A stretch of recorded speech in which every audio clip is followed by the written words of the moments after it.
Welcome back to election transmission of PTV World. We've been talking to different people about what this election turnout overall means in terms of we've seen a huge turnout, unprecedented perhaps as far as by-polls go, and of course a largely peaceful by-election in the 20 constituencies.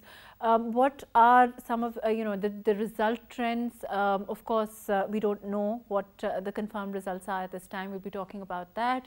We'll also be talking about the overall effects of this by-election as far as Punjab is concerned. I have with me right now Dr. Abid Abbasi. Thank you for joining us. We also have with us Javed Rana, who's a journalist and senior analyst. Thank you for being with us. Abid Sahab, of course, this turnout in a lot of ways is unprecedented as far as by-elections go, also a largely peaceful election. How do you look at the situation at this time, overall, the trends and the by-election as a whole? Thank you very much, Manu. Yes, you have, as mentioned in your question, that there's a very considerably huge turnout because both the parties, both the contesting forces having the stakes very high. If we talk about PMLN, their government is at stake. After the decision of the Supreme Court of Pakistan, they required a certain number of seats to sustain their government.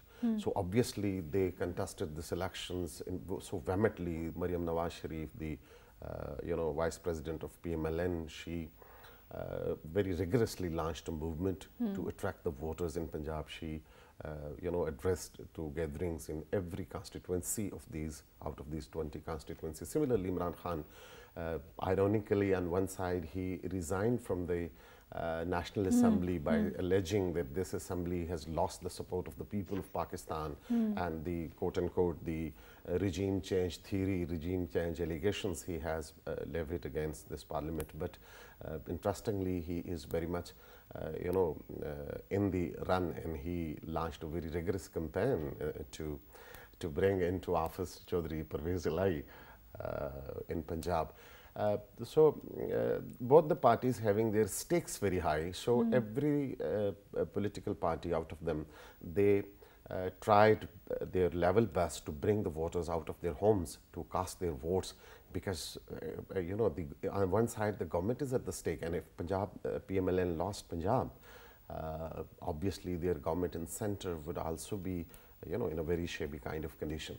So on the other hand, Imran Khan is surviving or striving to strengthen his narrative, what he has developed, and he can fought in a very rigorous manner. But the good thing is, I think for the first time in any by-polls, such huge turnout is observed. Let me go to Javed Rana Sahab. Ji, Javed Sahab, your own opinion as far as, of course the voter turnout is there.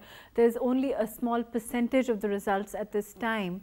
But overall, what is your opinion about the by-polls, about the way that they've been conducted, about the way that the voting has been done, the polling stations overall, because in places like Bakhar, we saw some, 63% turnout, which is quite new. It also shows that people are motivated all round, whether it's the PMLN or the PTI. We've also the way that they want to come out, they want to cast their vote, they want to be part of the political process.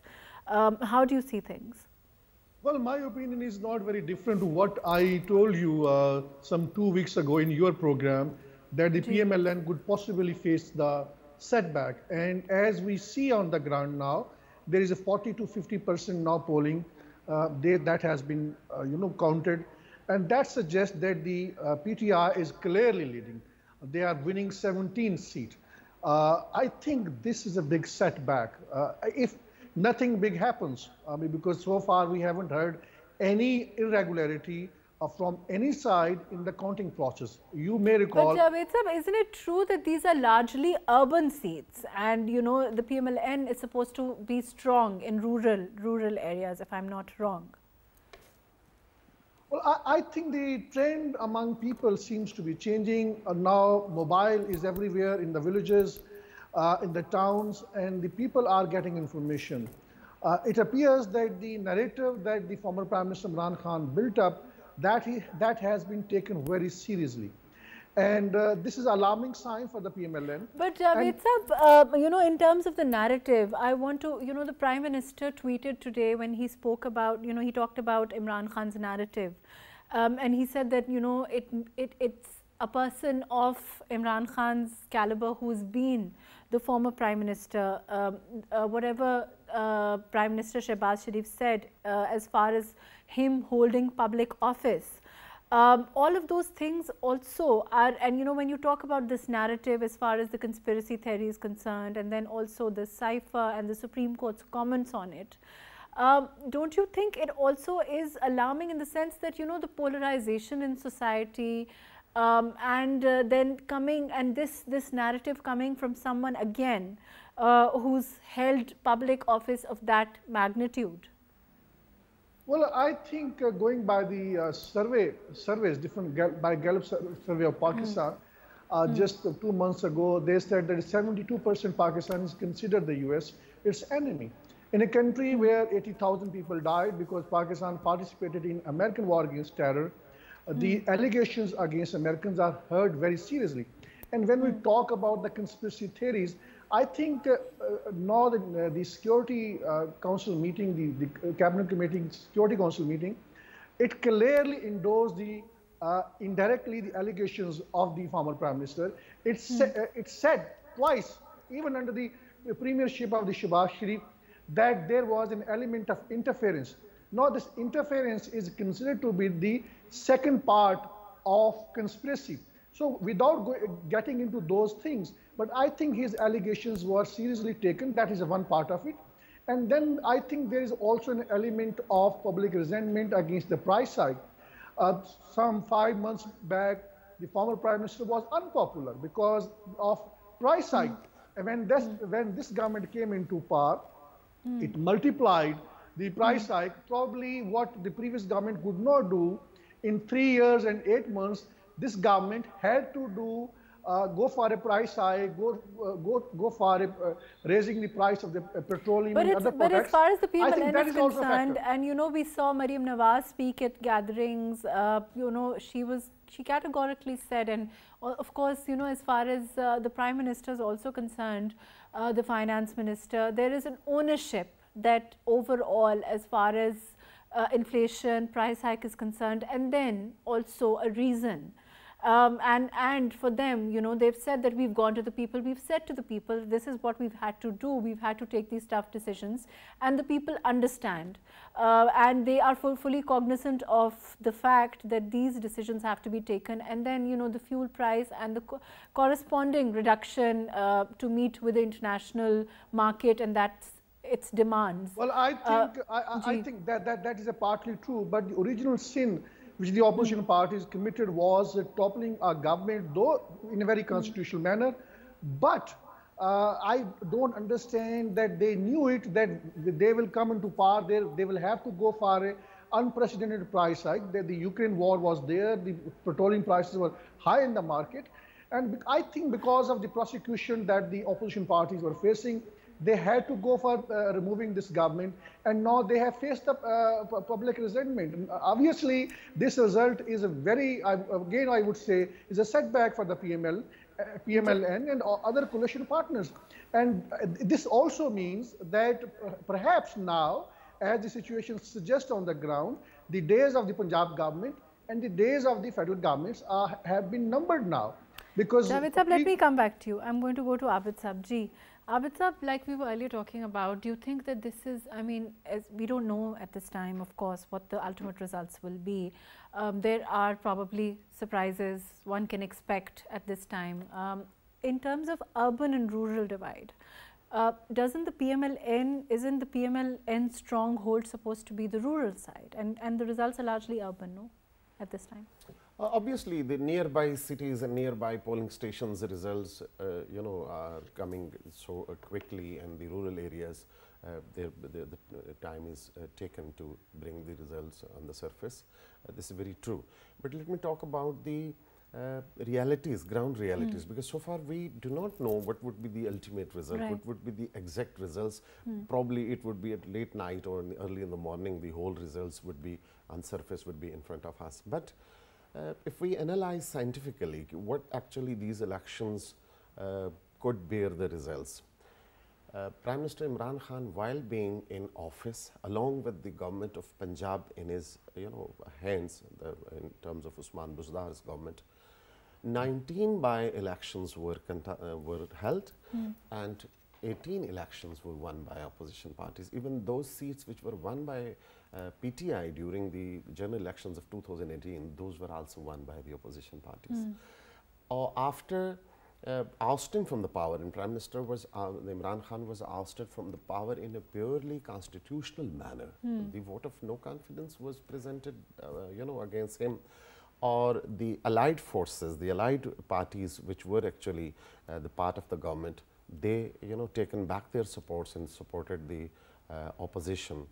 And the system of government, the standard of government which Imran Khan carried out in Pakistan, in center and in Punjab, that was actually massively thrashed the economy of the country, and the people were in so much sort of in an angry mode against the previous government. Now coming to PMLN, the 3 months we have been talking during the government of even Imran Khan, that 2 months or 3 months is not in considerable time to judge a government's policy or government's performance. Secondly, if we talk about the dynamics of the mindset of the people of Punjab, they remain largely anti-India in favor of Kashmir, because in previous elections we know that a massive campaign was launched against Nawaz Sharif, the former Prime Minister of Pakistan, that there are hundreds and thousands of Indians are working in his factories, in his industry, in his sort of sugar mills and blah blah. Similarly, the allegations were leveled that 4,000 billion rupees were invested in India, although those all allegations proved false later on. But the people of Punjab do consider that the issue of Kashmir was not dealt amicably by the previous government under Imran Khan. This is again a very issue of concern for the people of Punjab. Secondly, we all know, let me talk about in a very clear term, that people of Punjab, particularly the people of Central Punjab and North Punjab, are largely considered to be having the lines of pro-establishment narratives, and they do not accept any sort of massive campaign against the institution of the of the state, like army and other institutions of the state, which the Prime Minister Imran Khan, the former Prime Minister Imran Khan, his party very vehemently done. And we've not, I mean, as far as till yesterday, day before yesterday, it's not one institution, it's also judiciary. It's Judiciary, Election Commission, he Election has Commission, taken the name of the overall, chief. yes. So this narrative, I think, would not be bad. If Imran Khan secured 6 to 7 seats out of these 20 seats, even then I would consider it a very, considerable sort of performance by him. So, as Javed Sahab said, that this narrative of an, American interference in Pakistan, that has always been played by some sort of political parties in Pakistan. We have seen in past, some religious parties have been playing this card. I want to talk about that. The third party at this time is also TLP, as I understand. So that also is something that trend is also now has been setting in for a while. Does that, that narrative, their narrative, what is it? Is it what do you think it is in politics that trend is now, their popularity also we've seen? They have secured a very considerable number of votes in 2018 general elections, and those votes played a very important role in so many constituencies of the country, where the votes of TLP were much more than the difference between PTI and PMLN and PMLS. For instance, my constituency, NA57, where Shahid Khakan Abbasi lost the elections for about 11,000 of the difference, but TLP secured 26,000 votes in that constituency. So they have secured votes even in the general elections of 2018, and still in this elections, as far as the the results we have seen so far, their performance is also considerable. They have also bagged some vote in these constituencies. But again, obviously the major contest, the major competition is between PMLN and PTI, and both on one side the PMLN having some sort of issues to attract the voters of Punjab. For instance, we have been witnessing that in past the PMLN and Nawaz Sharif is considered the largest political party of Punjab, one thing, and as they have been levying allegations against Imran Khan, quote unquote, during the elections of 2018, that it was actually mishandling, or it was actually rigging, which brought Imran Khan into power by. But we should keep in mind that out of these 20 seats, 10 seats were won by the independent candidates in Punjab, and they defeated both PMLN and PTI in the elections of 2018, and the considerable number of votes of PTI and PMLN were also there in those constituencies. Now those 10 turncoats joined PMLN, and they but obviously, at this time, there are 5 independents, as I understand. 10 independents. 10 independents. They were 10 independents, and they joined PTI in 2018 after securing their seats in 10 And now we've seen those are the same dissidents. all the 10 the candidates who were who won elections in 2018 as independent candidates, have they joined. they became turncoats, and they joined PMLN, and PMLN supporting them. And if this sort of narrative play a very important role even in those constituencies, what would be the magnitude of that role? Because PMLN, if in one constituency an independent candidate secured 30,000 votes, and 20 plus votes were secured by PTI, and 20 plus votes were secured by PMLN in 2018 elections. And those turncoats now, all 10, they are on the tickets of PMLN. Yes. Or as I earlier said, that in by-elections of after 2018 elections, 19 seats of by-election, 19 seats which were which were done elections in 2018. After that, they were won by the opposition parties. Let me go to Javed Sahab. Javed Sahab, what about this, as far as at this time the situation is concerned, there are, as I understand, 5 independents? I think, I'm not very sure about the number of the independents, but there are many who are contesting, and one of them is in the lead. He's likely to win the elections. But I think independent overall, I think they have not been able to produce a result, going by the fact that previously 10 of the candidates who won the election as independent candidates and then later on joined the PTI, now they joined PMLN, and despite that, they are losing. So there seems to be a change of pattern. A party which was losing by elections in the past is now winning elections with a high turnout. That reflects that the political landscape of Pakistan is changing, the public opinion is changing. Javed Sahab, how much of credence would you give to the results as they are at this time, the percentage of the results that are in at this time? And in your experience, what is the probability that there will be surprises as we go along? Well, I think going by the track record of what happened in 2013 or what happened in 2018, whenever a particular party start winning the elections, in the past there have been hurdles in the counting. And the problem started in counting. Some of the ballot boxes were stolen, and the Shahid Khan Abbasi, who was winning the election by the margin of 18,000, then I think his valid votes were invalidated with the wrong stamps.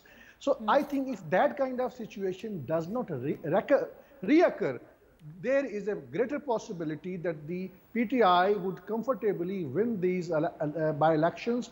So far, there is almost more than 50% results as we see now on the ground. So the trend suggests that the PTI would win. And we don't know what happens. But Javed Sahab, as far as overall the situation is concerned, on the one hand, we have reports now that IMF has also confirmed that they are willing to release a tranche of, I'm not sure the exact, I think 7 billion or so. And how, a potential upset of this kind will have huge ramifications for the economy also, for the sliding rupee, for of course the corresponding increase in the dollar. So all of those things are also as it is on the shelf at this time. Well, I think both the ruling party and the opposition parties will have to take a decision in quick succession. The reason being is that if the PTI win the elections, which probably they would, that means they will have their government in Punjab. That means before Imran Khan could possibly call for the large-scale protest to lay besiege of Islamabad, I think they should negotiate. They should have negotiation with each other and should come to a conclusion on which particular date they can hold general elections. There should not be more protests in Pakistan. There should not be more violence in Pakistan. That would not bode well for the economy of Pakistan. My understanding is that the former Prime Minister Imran Khan would cooperate with the ruling party in the event he wins elections in Punjab. Reason being is that the IMF has already approved the program, which is at a staff level, and the final node has yet to be there by the executive board. So that means that if there is political uncertainty, this would mean that the rupee would slide further, and that means more troubles for the economy. And I think as long as IMF does not approve the loaning to Pakistan, there should not be troubles inside Pakistan. Otherwise, this would not bode well. Right, Abid Sahab, that's also something very important, and we are seeing again and again the Prime Minister at this time stress on the economic side of things. The PMLN saying again and again that it's paramount that there is not any kind of upheaval, there is not any kind of upset, because that will have huge ramifications for our economy. We have also seen what's happening in Sri Lanka, so we're vulnerable in that sense also, right? Yes, after a long time, the depression during the Imran Khan's tenure of about 4 years in office, we all know what was the situation of the economy. And where the sort of common people were suffering, how much the price hike in the electricity and the agreements made with the IMF, all those things are history and they are there. But the present coalition government has struggled very hard to bring things on a track. And recently we have seen a sort of relief into the price of the petroleum oil or the diesel and petrol by the government when the international market has given some room to them. Similarly, they have struggled to strike a deal with the IMF on a better grounds and better conditions.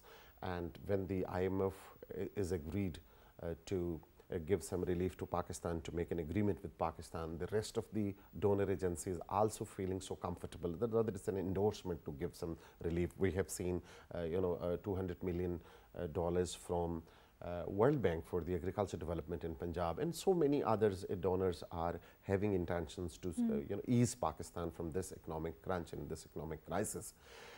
I do not see any sort of upset in the government of Punjab. Ultimately, the PMLN just required 9 seats to sustain their government. And perhaps I do not want to give sort of any prediction in clear terms, but what I have seen, what I have experienced in past, keeping in view so many things, keeping in view the popularity of Mariam Nawaz in these sort of areas, having the turncoats who are the independent candidates who secured seats and now they joined PMLN, or thirdly the role of the previous governments with Kashmir issue and the economic. I think all those things when getting together, the hype is there. Imran Khan is a popular leader. He has developed, either we call it a conspiracy theory, which I personally consider it as just a conspiracy theory. So many people of Pakistan are also doing so. When Imran Imran Khan failed to deliver to the people of Pakistan during his 4 years in power, and as far as he has raised the hopes and the expectations of the youth in Punjab and other parts of the country. Unfortunately, he could not fulfill even single promise he made during the elections campaign of 2018. And before 2018, Imran Khan was a very towering personality across the country, and even internationally people were considering that this man would come into power and he would make miracles. He would bring the life of the people ease. He will bring some revolution, as he is talking so tall. We know that. But unfortunately, when he failed in every field, even those things which were not requiring any financial sort of support. Do you think what he could deliver, and what the reality of the last 3.5 years when he was in power, when he was the Prime Minister, what were the deliverables, whether he was able to deliver on those promises, has gone into the background now? Who stopped him to to leave the protocol which he was very much criticizing before, when he was talking about the Prime Minister houses would be converted into universities? I would feel embarrassment when I would be using the protocol of this poor nation. I think these things were doable. Unfortunately, he couldn't do even cosmetic things during his, if not fundamental sort of, the deliverance. He failed to deliver even the cosmetic things which he has been raising. What he has said, he has done against that. Whatever he has said, he has done. But that is history now. But now, after getting relieved from this situation that he couldn't deliver to the people of Pakistan during his power, and this we should kept in consideration that the easiness, the comfortability which Imran Khan enjoyed during the 4 years power, no government whatsoever in Pakistan has enjoyed. The one page, all the stakeholders were behind Imran Khan, and we are seeing that the military establishment was very much favorable. And yesterday he himself has accepted that very clearly, that when I was required the budget to be passed or any other bill to be passed from the assembly, I used to ask my agencies to come out and to help us. This sort of the system of government was given to Imran Khan. He was so much comfortable from every side. The judiciary was so much favorable, even the media was favorable. As far as government at this time is concerned, things are not, easy for the government at this time. They've taken tough decisions. They've also come when the economy was perhaps at a place where all we saw as far as fuel subsidies had been given, which they had to revoke, decisions they had to take, which are not popular decisions. Of course, they are not popular. The people of Pakistan are also keeping in view this, that after 4 years of that government, 4 years is a big time, just 1 year short of his tenure, the 5 years constitutional tenure. The people do think that miracles cannot be happen even just in 60 days or 90 days. But even then, when the people see that, because we are living in the social media era, when the people saw that the international market has given some ease in the petroleum prices, that has been transferred to the people of Pakistan.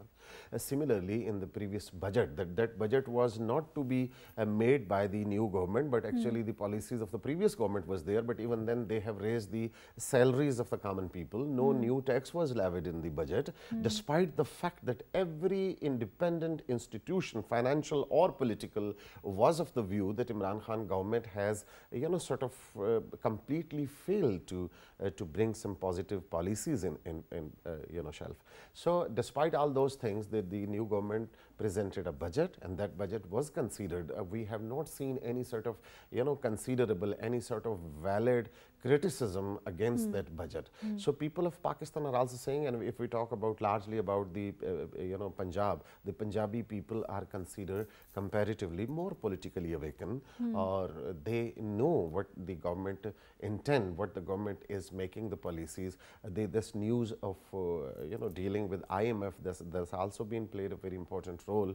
Or in previous government, if we criticize even PMLN government, the infrastructure was developed by them. Shahbaz Sharif was considered one of the best chief minister in the history of Pakistan. He is a doer. He has developed Punjab on a very the modern grounds. He has given the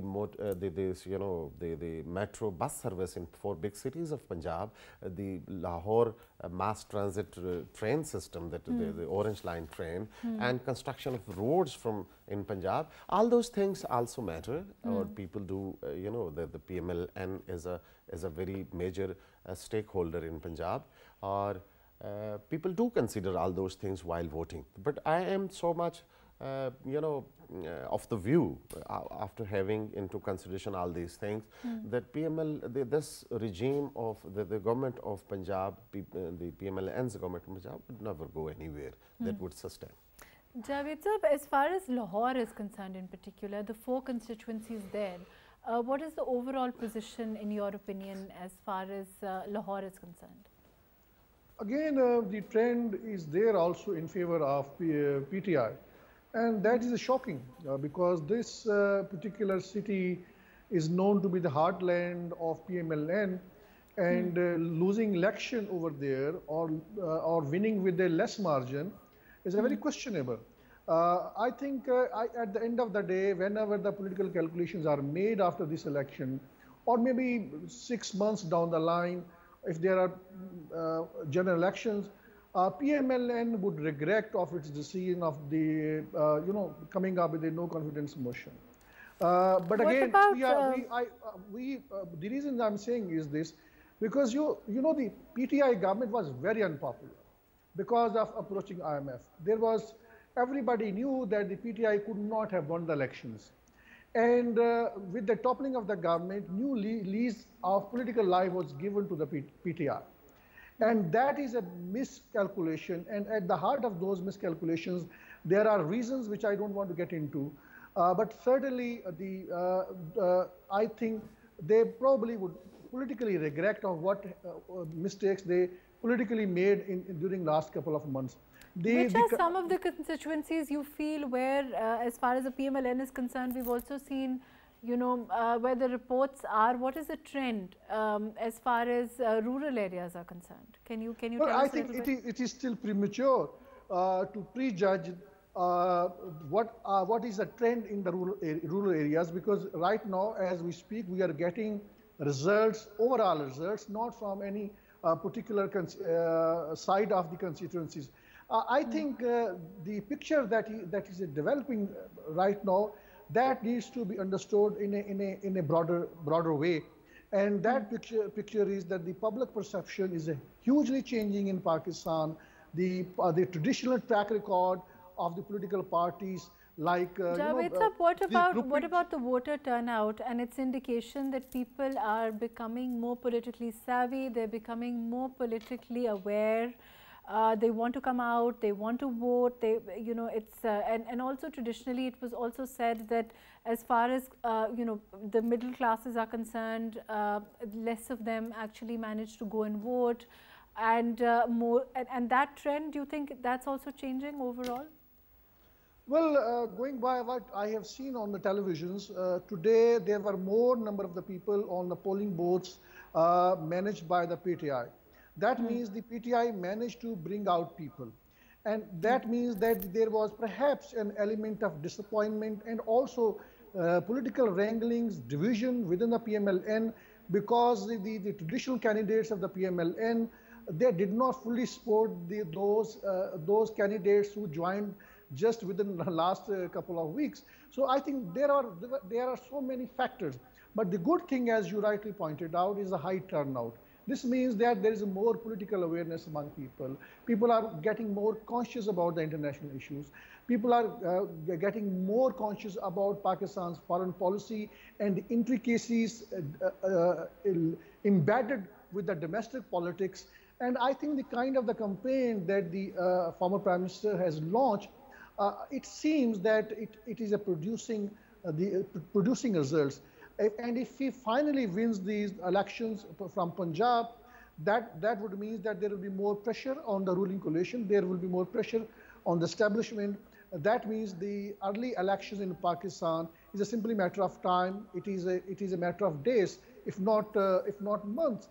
So, and we have to also understand, appreciate that the people in Pakistan, they are analyzing the situation.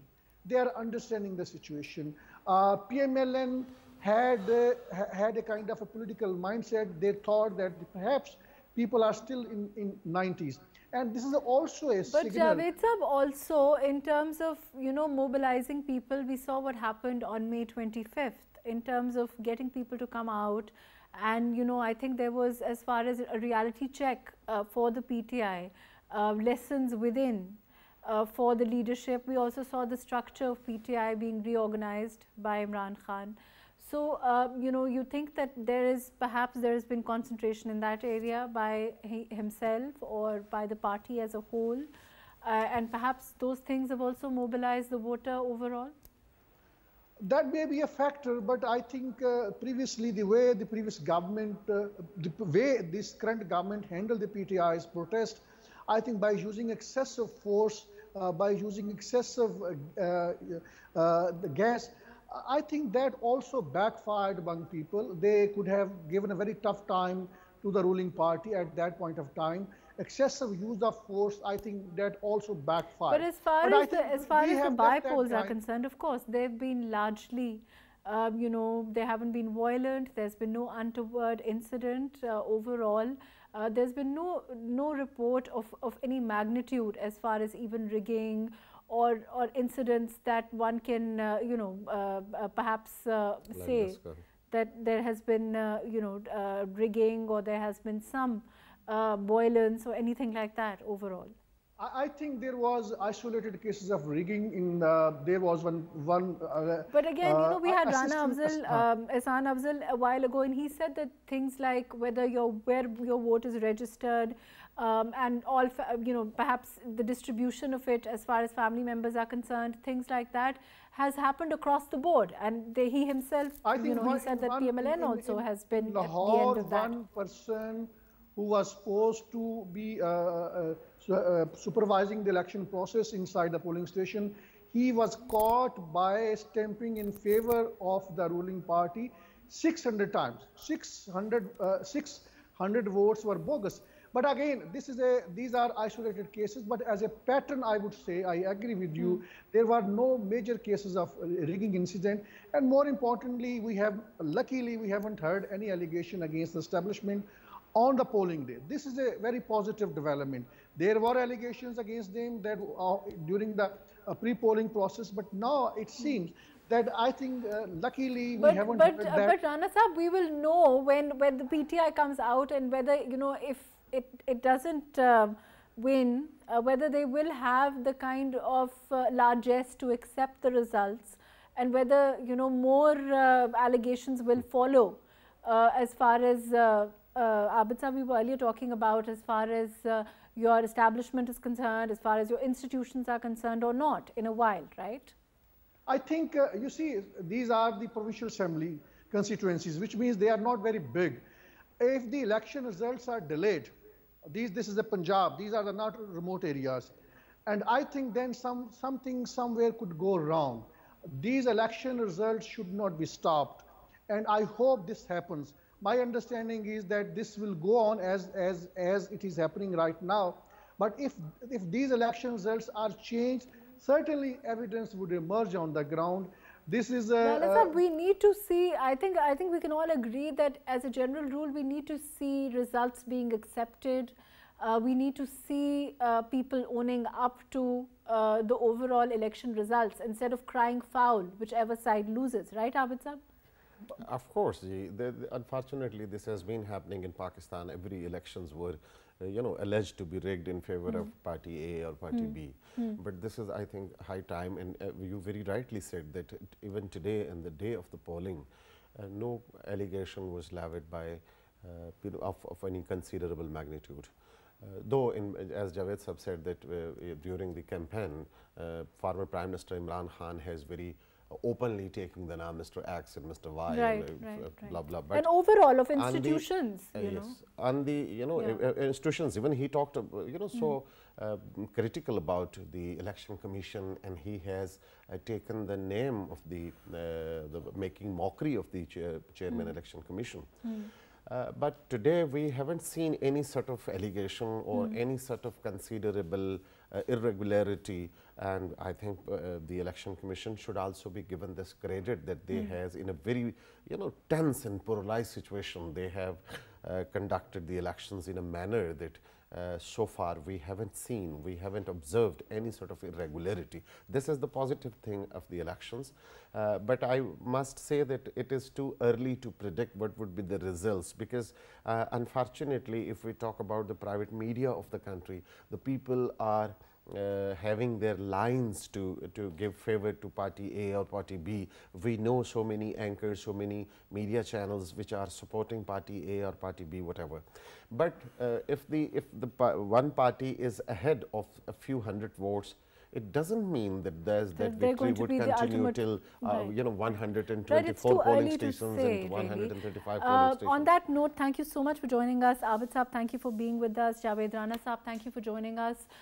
It's too early, of course, to say what will happen as far as these 20 seats are concerned.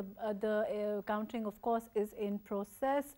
We'll know more as we go along. Of course, the important part is that we've seen a huge turnout. We've also seen a by and large peaceful by-election on 20 very controversial seats.